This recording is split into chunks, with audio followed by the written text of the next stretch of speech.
morning, 2:25 p.m. here in Warsaw, and I'm still using the American post-meridian time because it's just what I've gotten used to. It's my last day here. I wanted to make a little update video on my video from social alienation, and I wanted to make this one about the loneliness epidemic.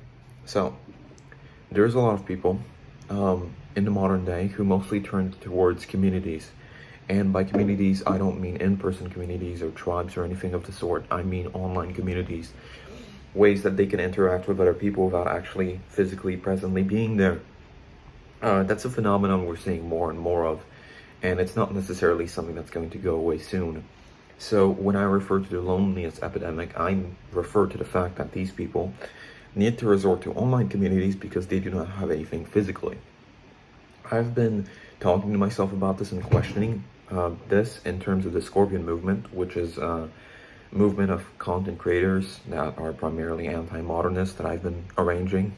We have around 400 people so far, although I haven't redirected them towards this channel. It's something that I've been putting up with for a while, and it's something that I've been thinking about. And in my mind, it's a matter of how many people can we mobilize to go out there and be there presently, like to physically meet up. Because as I found it, we've been told stranger danger and all these things about strangers on the internet for so long, but there's a pretty good chance that the people you form long-lasting bonds with online, particularly for social media platforms, are going to be there for you physically. So when you go to physically see them, they will be there, they'll turn up. You just have to make the incentive. So that's the way I've been meeting a bunch of my online friends for years.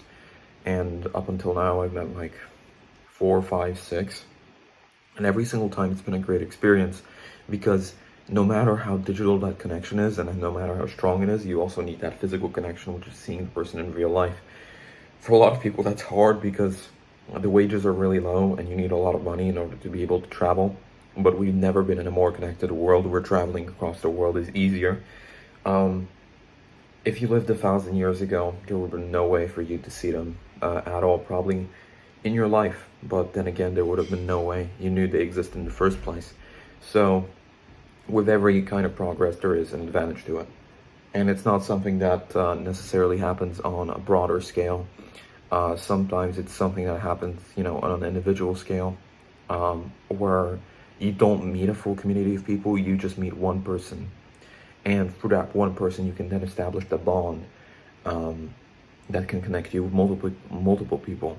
That's how a lot of these subgroups form. When you go into like high schools, there are not only elementary and middle and high schools, and there's groups in there, but those groups span outside of it. That's how we've gotten the idea in movies of like cliques or subgroups or clubs, because people usually try to find others that match their interests.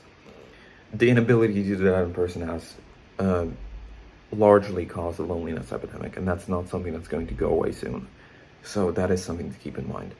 I don't have anything more to say, so thank you for watching, and I'll see you in the next one. Peace.